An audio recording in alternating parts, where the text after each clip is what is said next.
po sir, okay na po siya sir. Palagyan ko na po text screw sir yan o. Text screw, yan. Hindi na po angat yan kahit po anong hangin po, hindi na po sa angatin yan. Yan. Okay na po yan. Text screw na po yan. Dito naman po sa gilid sir, wala tong problema kasi nakapik. Ito maayos pagkakabit nito.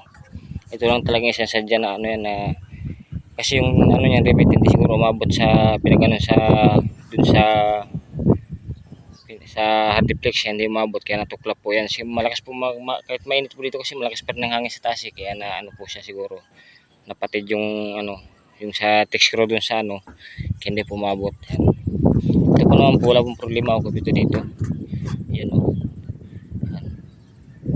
Malinis po yan sir, wala po yung problema kasi nakapix po talaga yan dito kasi medyo mahabang rivets na ilagay dito nung time na yun kasi naubusan sila ng ano ng rivets na mga ganyang kahaba kaya nalagay doon maiksi kaya umangat yun kaya siguro umangat pag umano ng ano pero dito mahabang yan ito hindi basta basta to dito kasi nung nag-uulan nung nagbagyo to dati yung ginagawa namin to hindi naman pa to na ano hindi to na siya na ano hindi nagagalaw so lang hindi pa ako magano sir kasi natakot pa ako hindi to po nalagyan ko na rin po kanina nalagyan ko na rin po dito.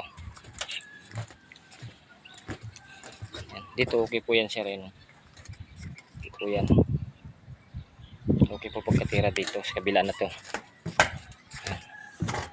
yan, medyo nakakatakot po kasi kaya ayan sir ayan